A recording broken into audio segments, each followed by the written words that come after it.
आजकल का जो डिजिटल दौर है ना, उसमें मालूमात का तो जैसे एक सैलाब आया हुआ है। हर तरफ इन्फॉर्मेशन ही इन्फॉर्मेशन है। लेकिन सवाल यह है कि क्या ये सब इल्म भी है? जब हर क्लिक पर एक नई राय सामने आ जाती है, तो मुस्तनद और हकीकी रहनुमाई की तलाश एक बहुत बड़ा चैलेंज बन जाती है।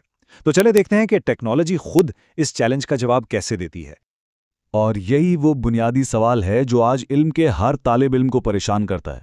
मतलब ऑनलाइन मवाद की इस भरमार में सच्चाई और एतबार की पहचान आखिर की कैसे जाए। ये सिर्फ मालूमात का नहीं बल्कि एतमाद का भी मसला है। तो इसी मुश्किल का एक बहुत ही जबरदस्त हल एक डिजिटल शक्ल में मौजूद है, अनवारुल हदीस ऐप। ये ऐप समझें कि हमारे मुस्तनद इल्मी विरसे और आज की टेक्नोलॉजी के बीच एक पुल का काम करती है। ये कोई आम ऐप नहीं, बल्कि अपने आप में एक इल्मी खजाना है। ये मशहूर आलिम दीन मुफ्ती जलालुद्दीन अहमद अमजदी साहब की इंतहाई गिरां कदर किताब अनवारुल हदीस का डिजिटल रूप है, और यही बात इसके मवाद के मुस्तनद होने की सबसे बड़ी दलील है। इस ऐप का जो पूरा मकसद है ना, वो इसकी टैगलाइन में ही साफ नजर आ जाता है। ये मुस्तनद अहादीस और अहले सुन्नत के अकायद को एक जगह इकट्ठा करके इल्म के मुतलाशियों को एक बिल्कुल साफ और सीधा रास्ता दिखाती है। तो चलें जरा अंदर झांक कर देखते हैं कि इस डिजिटल किताब में इल्म के कौन कौन से मोती छुपे हैं। ये सिर्फ अहादीस का मजमुआ नहीं है, बल्कि इससे कहीं ज्यादा है। इस ऐप की सबसे बड़ी खूबी इसके मवाद का जामे होना है।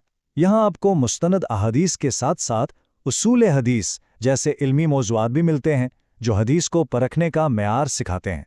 और साथ ही अकायद की वजाहत और रोज़मर्रा ज़िंदगी के मसाइल का हल भी दिया गया है, जो इल्म को अमल से जोड़ने में मदद देता है।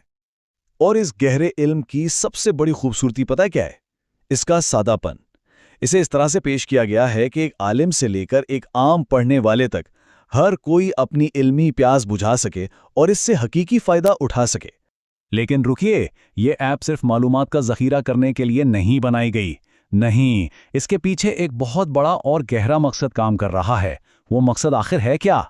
इस ऐप का जो मरकज़ी ख्याल है वो है इस्लाह, यानी अपनी ज़ात की बेहतरी और खुद एहतिसाबी। असल मकसद ये है कि मुस्तनद इल्म की रोशनी इंसान के अंदर उतरे, उसके आमाल और अकायद को संवारे और उसे इस्लाम की हकीकी रूह से मिलवाए। तो जब इस इल्म से रोज़ का ताल्लुक़ बनता है ना, तो इसका नतीजा सिर्फ मालूमात में इजाफा नहीं होता।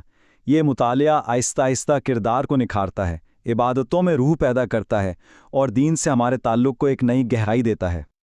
अच्छा, इल्म तो बहुत कीमती है, लेकिन इस तक पहुंचना कितना आसान है? आइए देखते हैं कि इस ऐप के फीचर्स इस इल्मी सफ़र को कैसे आरामदेह और मौसर बनाते हैं। देखें, ऐप का डिज़ाइन बहुत ही सादा और तेज़ है ताकि ध्यान सिर्फ इल्म पर रहे। पढ़ते हुए जूम की सहूलत हर लफ्ज़ को वाज़े कर देती है। और हाँ, ऑटो बुकमार्क का फीचर तो कमाल है। ये यकीनी बनाता है कि इल्मी सफ़र वहीं से शुरू हो जहां रुका था, बगैर किसी रुकावट के। तो आखिर में इन सब बातों का हासिल क्या है? आज के डिजिटल दौर में एक ऐसी दीनी ऐप की असल अहमियत क्या हो सकती है, ये नुक्ता समझना बहुत ज़रूरी है। इस ऐप की सबसे बड़ी खिदमत यही है कि ये सदियों पुराने इल्मी विरसे और आज की नई नस्ल के दरमियान एक डिजिटल पुल का काम करती है। ये यकीनी बनाती है कि हिकमत और रहनुमाई का ये खजाना जदीद दौर के तकाज़ों के मुताबिक सबके लिए आसानी से दस्तयाब हो। मतलब ये सिर्फ पढ़ने की एक किताब नहीं, बल्कि एक अमली रहनुमा है। ये ईमान को मजबूत करने और मुकद्दस तालीमात को रोज़मर्रा ज़िंदगी में अपनाने का तरीका सिखाती है। ये इल्म को किताब से निकालकर अमल का हिस्सा बनाने का एक ज़रिया है। और आखिर में ये एक अहम सवाल हम सबके लिए है। जब मुस्तनद इल्म उंगलियों की एक जुंबिश पर मिल जाए, तो ये हमारी सोच, हमारे किरदार और हमारी ज़िंदगियों को किस तरह बदल सकता है? ये एक ऐसा सवाल है जिसका जवाब हम सबको अपने अंदर तलाश करना है।